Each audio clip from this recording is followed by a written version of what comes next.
Hi everyone, আমি প্রিয়াঙ্কা। আজ নিয়ে চলে এসেছি চিলি চিকেন রেসিপি।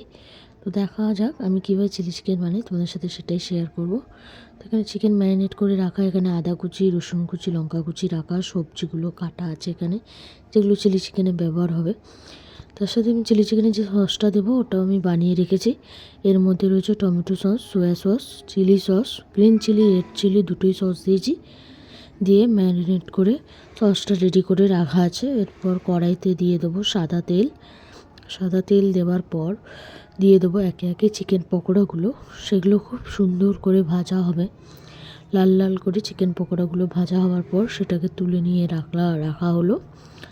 তারপর আমি দিয়ে দিলাম আবার একটু তেল দিয়ে তেলটা ভালো করে গরম হতে ওর মধ্যে দিয়ে দেবো একে একে আদা কুচি, রসুন কুচি, লঙ্কা কুচি দিয়ে সেটাকে একটু ভালো করে নেড়ে নেব। তেলে নেড়ে নেওয়ার পর আস্তে আস্তে যে কেটে রাখা সবজিগুলো রয়েছে সেই সবজিগুলো দিয়েও ভালো করে নাড়ব। একটু ভাজা ভাজা হবার পর একটুখানি নুন দিয়ে দেবো যাতে ভালো করে ভাজা হয়। তো নুনটা দেওয়ার পর একটু ভাজা ভাজা করে নিয়ে রেডি করা সসটা দিয়ে দেবো। সসটা দেওয়ার পর ভালো করে আবারও কষাবো।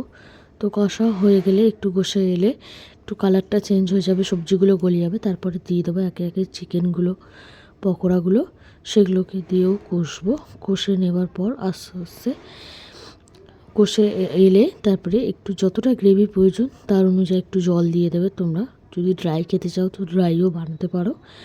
আমি যেহেতু গ্রেভি রাখবো তাই গ্রেভি বানিয়েছি। তো দেখো, নামানোর আগে নুন মিষ্টি অবশ্যই চেক করে নেবে। রেডি হয়ে গেছে আমাদের চিলি চিকেন। তো আমার ভিডিও যদি তোমাদের ভালো লাগে অবশ্যই কমেন্ট করে জানিও, আর ভালো লাগলে একটা লাইক বা শেয়ার করে দিও। দেখা হচ্ছে পরের একটি ভিডিওতে। আজকের জন্য টাটা।